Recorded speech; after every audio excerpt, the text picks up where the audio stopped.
பிரபஞ்ச சக்திகளையும் அனைத்து நலன்களையும் தங்களின் அனுபவத்தால் பூரணமாக அடைந்து அதை மற்றவர்களும் அனுபவிக்க வேண்டி கற்றுக் கொடுத்தவர்களை நாம் சித்தர்கள் என்று அழைக்கிறோம். பல்வேறு தெய்வீக தன்மைகளை கொண்ட இந்த சித்தர்கள் வெவ்வேறு வகைகளில் இறைவனோடு தொடர்பு பட்டு அதன் மூலம் அவர்கள் பெற்ற பேர் ஆனந்தத்தை நம்மிடம் சூட்சுமமாக பகிர்ந்து கொள்கின்றனர். இப்படிப்பட்ட சித்தர்களை நாம் ஒரு சில இடங்களில் சமாதி கோயில்களாக வழிபட்டு வருகிறோம். குருலிங்க சுவாமிகள், சபாபதி சுவாமிகள், செங்கல் சித்தர், பொன்னம்பல சுவாமிகள், திருச்சிற்றம்பல சுவாமிகள், பாம்பன் சுவாமிகள், பட்டினத்து சுவாமிகள் போன்ற பிரபலமான சித்தர்களுக்கு திருக்கோயில்கள் அமைத்து வழிபட்டு வருகிறோம். சித்தர்கள் இன்றும் வந்து உலாவிக் கொண்டிருக்கும் அற்புதமான மலை திருவண்ணாமலை. இடைக்காட்டு சித்தர் மட்டுமல்லாது பல்லாயிரக்கணக்கான சித்தர்கள் இங்கு வந்து தவம் செய்து கொண்டிருக்கின்றார்கள். ஒவ்வொரு சித்தருக்கும் ஒவ்வொரு திருக்கோயிலுடன் ஒரு தொடர்பு இருக்கும்.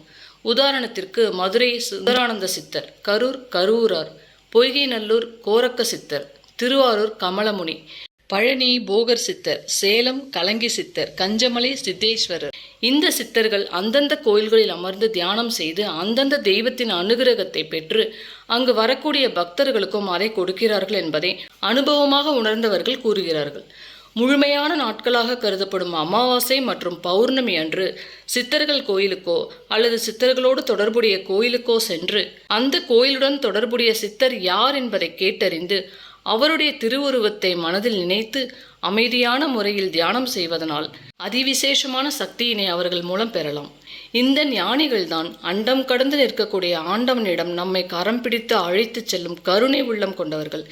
இறைவனை முறையாக வழிபாடு செய்வதற்கு இந்த எளிமையான வழிமுறையை பின்பற்றி நேர்மறை அதிர்வுகளையும் மன அமைதியையும் புத்துணர்வையும் பெற முயற்சி செய்வோம்.